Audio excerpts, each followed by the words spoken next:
Assalamualaikum warahmatullahi wabarakatuh. Selamat malam semuanya yang nonton ini malam-malam. Selamat pagi yang nonton pagi. Selamat siang yang nonton siang.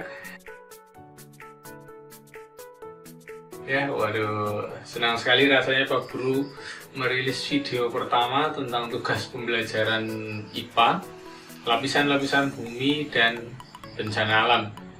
Nah, sebelumnya saya Pak Guru ingin menyapa beberapa teman kalian ya, dari kelas 7A ada Zaki dan kawan-kawannya, kelas 7B ada Rajwa dan kawan-kawannya, kemudian kelas 7C ada Naila, ada Iqbal dan kawan-kawannya, kelas 7D ada Seha, ada Umu dan kawan-kawannya, dan kelas 7E yang sangat Pak Guru rindukan ada Slamet dan kawan-kawannya ya.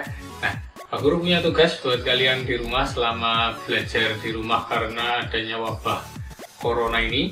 Tugasnya apa? Yang pertama ini yaitu tentang merangkum video yang nanti akan kalian tonton sampai akhir. Jadi tonton video ini sampai akhir.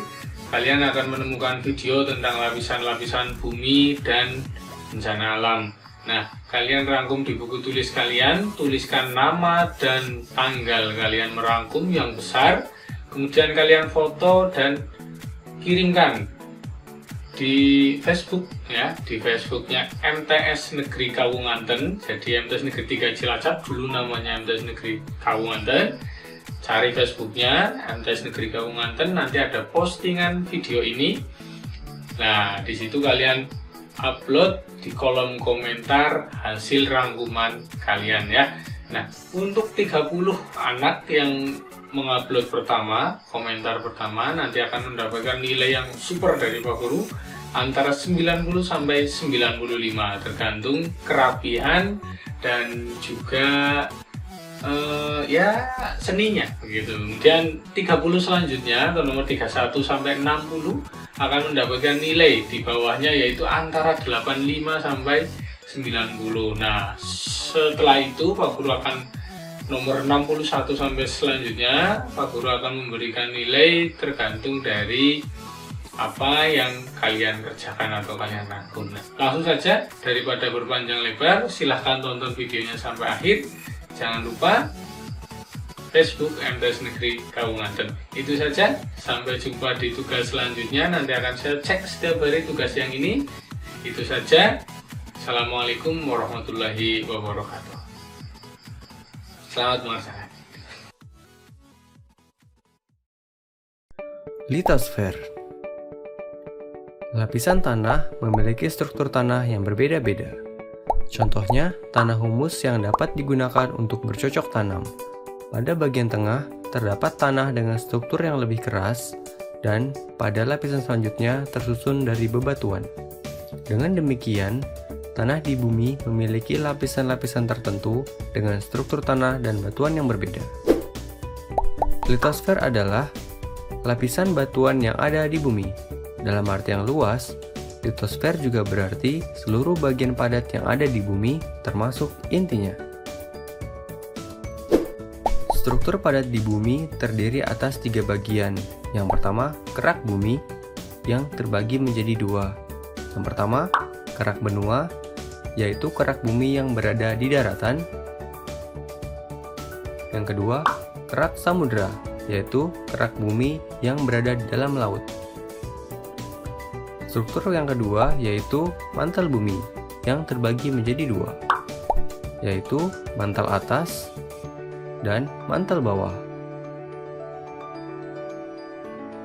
Struktur padat di bumi yang ketiga yaitu inti bumi yang juga terbagi menjadi 2, yaitu inti luar bersifat cairan pekat dan inti dalam yang bersifat pekat namun menyerupai padatan.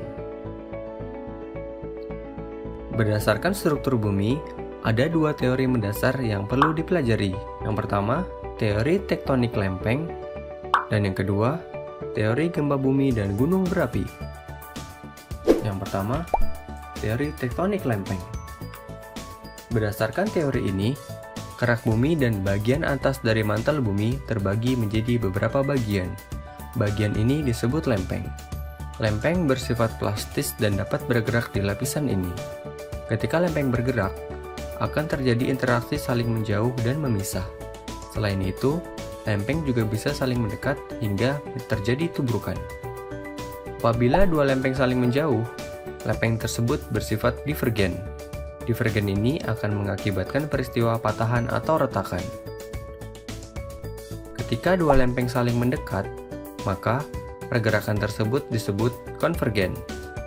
Pergerakan lempeng secara konvergen akan mengakibatkan tabrakan antar lempeng.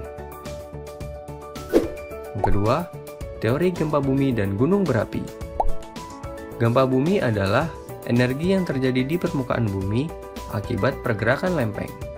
Semakin besar energi yang dilepaskan, maka getarannya akan semakin besar dan kerusakan semakin parah. Begitu juga sebaliknya. Bumi juga melepaskan gelombang atau getaran yang merambat yang disebut gelombang seismik. Ketika gempa terjadi di dasar laut, gerakan lempeng tersebut akan mendorong air laut ke atas sehingga timbul gelombang yang besar dan kuat yang biasa disebut tsunami. Gunung berapi. Selain gempa bumi, efek dari pergerakan lempeng adalah terbentuknya gunung berapi. Gunung berapi adalah proses naiknya magma ke permukaan yang menyebabkan erupsi. Saat terjadi erupsi, magma dan material lainnya dikeluarkan melalui kawah gunung berapi.